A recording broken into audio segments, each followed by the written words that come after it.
Hello, Mr. Derek. I'm so glad you asked. And to answer you quickly, yes, absolutely every single day. Now, I had to ask the Father that same question, though, because I said, well, we've been using this other name and getting manifestations. How come we can see things happen in our prayers? And how come, things work sometimes when you use those other names? And he said to me, it's because of who we are. It's because by virtue of the fact that we were made in the image and likeness of the Most High, we are creators. We have the capacity and the ability to manifest things, to manifest our prayers. But if you notice, when you pray and you're not using the name of Yahuwah, you don't get consistent answers. You don't have miracles on demand. And you think about what he said to me. Let me back up. He said that we don't have full access to his power when we don't use his name. So think about that. We don't have full access to his power because the power is in his name. And if we're not using his name and we don't know his name, we are not getting the full benefit, right? So he said to me that we're supposed to be able to pray and see a manifestation immediately. Think about when Yahushua spoke to that fig tree. That fig tree began its death in that moment. And the next time he saw that tree, it was dead. When he said, Lazarus, get up, it wasn't 3 days later. It wasn't 5 months later. It was immediate. Lazarus got up. When the woman had the issue of blood, she touched him. His glory left him and she was healed in that moment. That's how it's supposed to be for us. Yahushua said we were going to do the same things that he did and greater works. But we aren't even getting to the things that he did because we aren't even using the correct name. So if we're to get to the greater works, we have to realign. And all this is about reestablishing and restoring our spiritual foundation because there's cracks in it.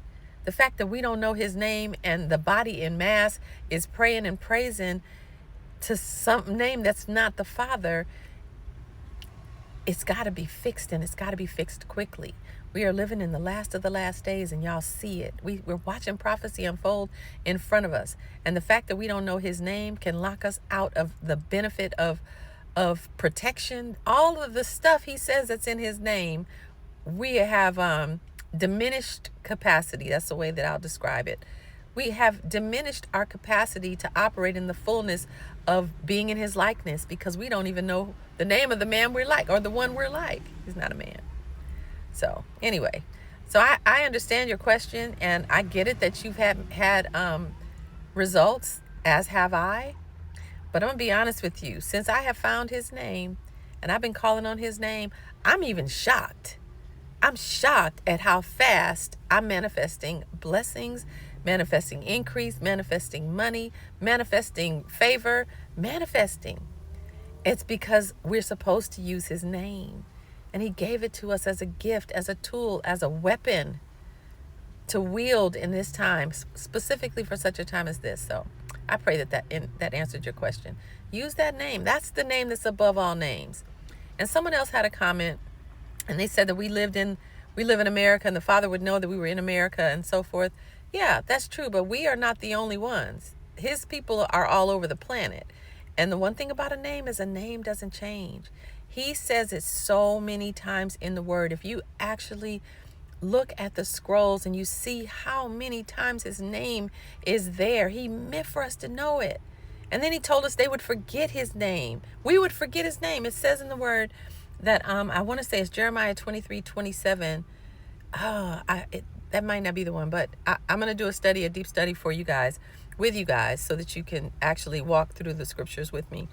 But he says that we would forget his name for Baal, just like our forefathers did. It says that. He says that they're going to try to make you forget his name. It's in there, and it's in plain sight.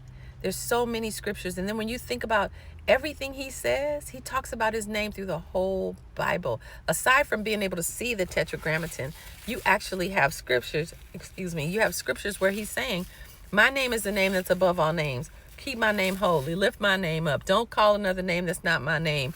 Don't pray to another name.